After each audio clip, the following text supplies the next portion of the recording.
Hello everyone and welcome back to Learn Simple English. I'm Ella. And I'm Luke. Great to have you here today. So we've been getting a lot of requests from our viewers asking us to do a lesson about how to start a conversation in English, how to break the ice, how to approach someone, and how to keep that conversation going naturally. That's such an important topic. Starting a conversation can feel scary, especially in English. But here's the good news.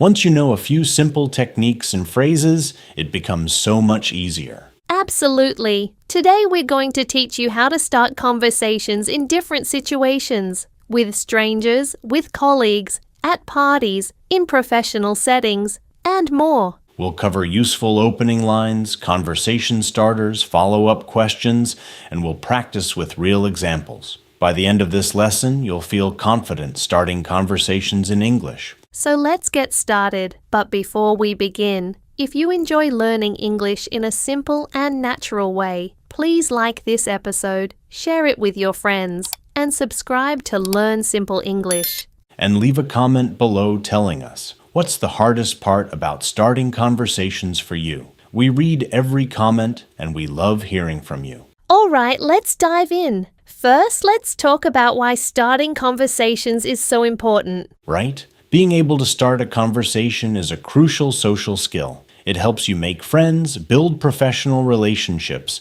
network, and simply connect with people around you. And in English-speaking countries, people often start conversations with strangers, at coffee shops, in elevators, waiting in line, at events. It's very common and considered friendly, not weird. Exactly. But many English learners tell us they freeze up. They want to talk to someone, but they don't know how to begin. They worry about saying the wrong thing or being awkward. That's completely normal. But here's the secret. Most people actually appreciate when someone starts a conversation with them. They're usually happy to talk, especially if you're friendly and genuine. So don't overthink it. The key is to be natural, smile, and start with something simple. Let's talk about the basic principles of starting conversations. Principle number 1. Read the situation. Before you start a conversation, look at the context. Is the person busy? Do they look open to talking? Are they wearing headphones? Use common sense. Principle number 2. Start small. You don't need to say something brilliant or funny. A simple, friendly comment is perfect. Principle number 3. Smile and make eye contact. Your body language matters as much as your words. A smile shows you're friendly and approachable. Principle number 4. Be genuinely interested. Don't just talk at people. Ask questions and listen to their answers. Conversations are two-way. And principle number 5. Don't fear rejection. Sometimes people won't want to talk, and that's okay. It's not personal. Just move on. Now let's talk about different types of conversation starters. The first and easiest type is commenting on the shared situation. Yes, this means talking about something you're both experiencing right now. It's the safest and most natural way to start. For example, if you're both waiting in a long line, you could say, "Wow, this line is really long, isn't it?" Or, "Have you been waiting long?" If you're at a conference or event, you could say, "This is a great venue, isn't it?" Or, "Are you enjoying the event so far?" If you're in a coffee shop and someone's reading a book, you might say, "That looks like an interesting book. What's it about?" These are safe, easy starters because you're commenting on something both of you can see or experience. Let me give you more examples. At the gym, "Do you come here often? I just joined last week." On public transport, "Excuse me, do you know if this train goes to Central Station?" At a party, "Great music, right? Do you know the host?" In an elevator, "Which floor are you going to?" Then you can add long day or busy day. See how simple these are? You're just making an observation or asking a basic question about the shared environment. Now, the second type of conversation starter is giving a genuine compliment. Yes, but be careful here. The compliment should be appropriate and genuine, not creepy or too personal. Right. Safe compliments are about things people chose. Their clothes, accessories, something they're doing, or something they said. For example, "I love your bag. Where did you get it?" Or "That's a cool phone case." Or "I really liked your comment in the meeting earlier." You could say, "Your presentation was really interesting. I'd love to hear more about that project." Or at a social event, "You have great taste in music. I noticed you were dancing to that song." The key is to compliment and then ask a follow-up question. This opens the door for conversation. Right. Don't just say nice shirt and walk away. Say nice shirt. Where'd you get it? Now they can respond and the conversation can continue. The third type of conversation starter is asking for help or information. This is brilliant because people generally like to help and it gives them a clear way to engage with you. Examples. "Excuse me, do you know what time this place closes?" Or, "Sorry to bother you, but do you know if there's a bathroom nearby?" "Hi, I'm new to this area. Do you have any restaurant recommendations?" Or, "Excuse me, is this seat taken?" At work. "Hey, I'm working on this report. Do you have a minute to help me understand this data?" At a networking event. "Hi, this is my first time here. How do these events usually work?" After they help you, you can transition into more conversation. "Thanks so much. By the way, I'm Ella. Are you from around here?" Perfect. Now, the fourth type of conversation starter is asking open-ended questions. Open-ended questions are questions that can't be answered with just yes or no. They invite people to share more. Instead of, "Did you have a good weekend?" which someone can answer with just yes, try, "What did you do this weekend?" Instead of, "Do you like your job?" ask, "What do you like most about your job?" Instead of, "Was the event good?" ask, "What was the best part of the event for you?"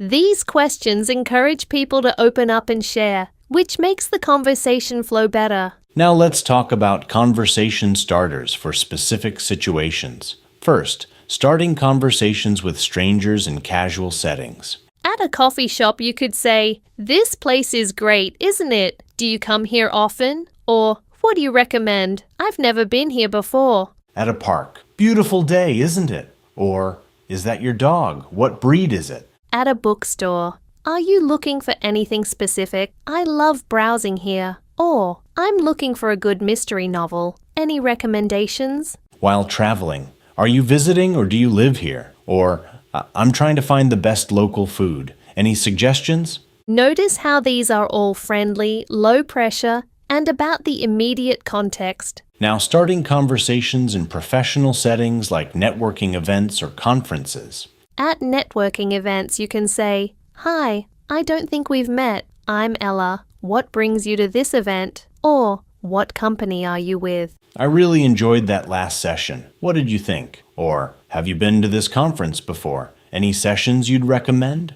At work with new colleagues, "Hi, I'm Ella. I just started in the marketing department. What team are you on?" "I've seen you around, but we haven't officially met. I'm Luke from accounting." In professional settings, it's good to introduce yourself clearly and ask about their role or connection to the event. Now, starting conversations at social events like parties. At parties, you can say, "Hi, how do you know the host?" This is a classic and always works. "This is a great party. Are you having a good time?" Or, "The food is amazing. Have you tried the appetizers?" Great music. Do you like this kind of music? Or, "I love what they did with the decorations." If there's an activity like games or dancing, want to join? It looks fun. Parties are easier because everyone's there to socialize, so people are generally open to conversation.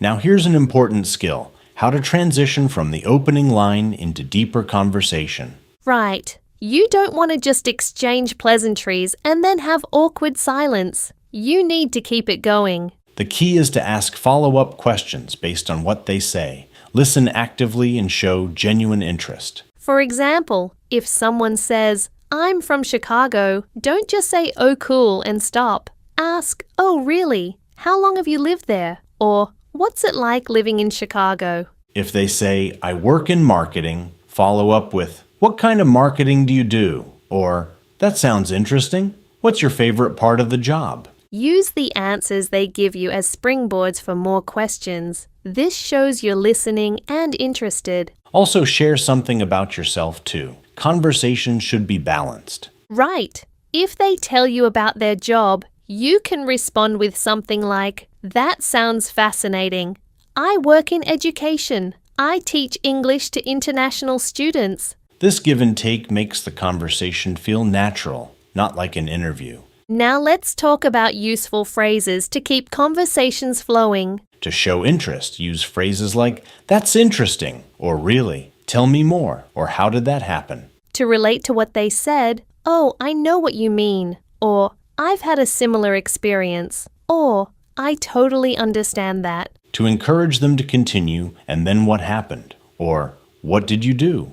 or "How did that turn out?" To transition to a new topic, "By the way," or "That reminds me," or "Speaking of which." These little phrases act like bridges that connect different parts of the conversation. Now let's talk about reading social cues and knowing when someone wants to talk or not. This is important. Not everyone wants to have a conversation at every moment, and that's okay. Positive signs someone is open to conversation. They make eye contact. They smile back. They give full answers, not just one word. They ask you questions too. Their body language is open. Negative signs someone doesn't want to talk. They avoid eye contact. They give very short answers. They don't ask questions back. They look at their phone or watch. They turn their body away. If you notice these negative signs, don't take it personally. Just politely end the conversation. You can say, "Well, I'll let you get back to what you were doing.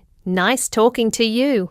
Exactly. Respect people's space and boundaries. Not everyone is in the mood for conversation, and that's completely fine. Now let's talk about common mistakes people make when starting conversations. Mistake number 1. Starting with very personal questions. Don't ask about age, salary, relationship status, or other private topics right away. Right. Start with neutral topics like the weather, the event, their work, hobbies, or general interests. Build rapport first. Mistake number 2. Talking only about yourself without asking the other person anything. This makes you seem self-centered. Remember, conversation is a two-way street. Ask questions and show interest in them. Mistake number 3. Using your phone while talking. This is so rude. Put your phone away and give the person your full attention. Mistake number 4. Interrupting or not listening. If you're thinking about what you'll say next instead of listening, you'll miss opportunities to connect. Mistake number 5. Being negative or complaining too much. Don't start conversations with complaints about the weather, traffic, or how terrible your day was. Stay positive, especially at the beginning. Once you know someone better, you can share challenges, but first impressions should be friendly and upbeat. And mistake number 6. Giving up too quickly if there's a pause. Silence is okay. Don't panic and run away if there's a moment of quiet. Right, just smile and try a new topic. So, what do you like to do for fun? Pauses are natural. Now let's practice with some real examples.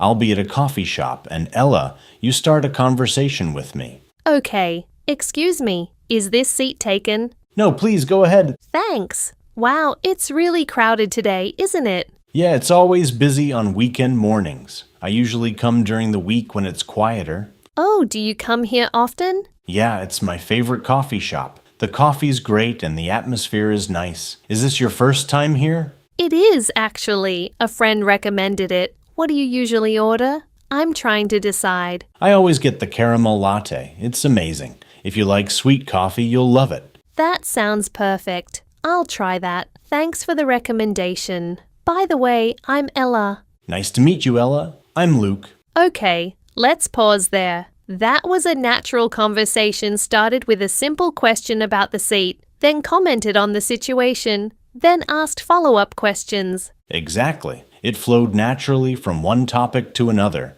Now let me try one. Let's say we're at a work conference. Ella, I'll start this time. Okay, ready. Hi there. This session was really interesting, wasn't it? Yes, I learned a lot. The speaker had some great insights. Definitely. I especially liked what she said about digital marketing trends. Are you in marketing too? I am. I work in social media marketing. What about you? I'm in content creation. I write blog posts and website copy. I've been thinking about getting more into social media though. Any advice? Oh, absolutely. Social media is constantly evolving, but it's so exciting. What platforms are you most interested in? I'm trying to learn more about Instagram and LinkedIn for business purposes. Those are great choices. LinkedIn is perfect for B2B content. Actually, I just attended a workshop about LinkedIn strategies. Would you like me to share what I learned? That would be amazing.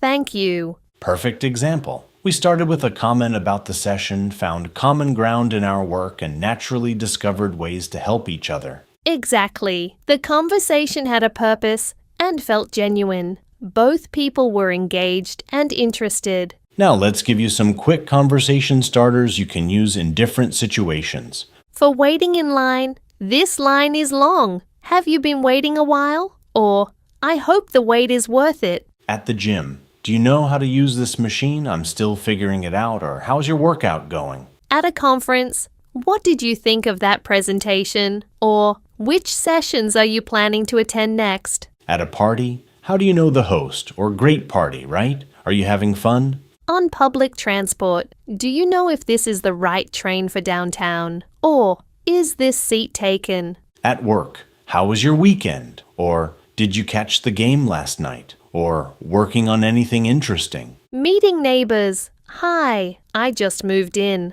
I'm Luke from apartment 3B. Or, I've seen you around. I'm your neighbor from across the hall. All of these are simple, friendly, and appropriate for the situation. The most important thing to remember is this. Most people are happy to have a friendly conversation. Don't overthink it. Be genuine, be friendly, smile, and just start talking. The worst thing that can happen is they're not interested, and that's okay. The best thing that can happen, you make a new friend, professional connection, or just have a pleasant conversation that brightens both your days. Practice makes perfect. The more you start conversations, the easier and more natural it becomes. All right, everyone, let's recap what we've covered today. We talked about why starting conversations is important and the basic principles. Read the situation. Start small, smile, be interested, and don't fear rejection. We covered 4 types of conversation starters: commenting on shared situations, giving compliments, asking for help, and asking open-ended questions. We gave you specific examples for different settings: casual, professional, and social. We showed you how to keep conversations flowing with follow-up questions and active listening. We covered social cues to read whether someone wants to talk. And we talked about common mistakes to avoid. The key takeaway: starting conversations doesn't have to be scary. Just be friendly, genuine, and interested in others. We encourage you to practice this week. Set a goal to start one conversation with someone new. And tell us in the comments, did you start a conversation this week? How did it go? We'd love to hear your stories. If this video was helpful, please give it a thumbs up and subscribe to Learn Simple English for more practical lessons. Thank you so much for watching. Now go out there and start some great conversations. We believe in you. You can do this. See you next time. Bye, everyone. Bye-bye.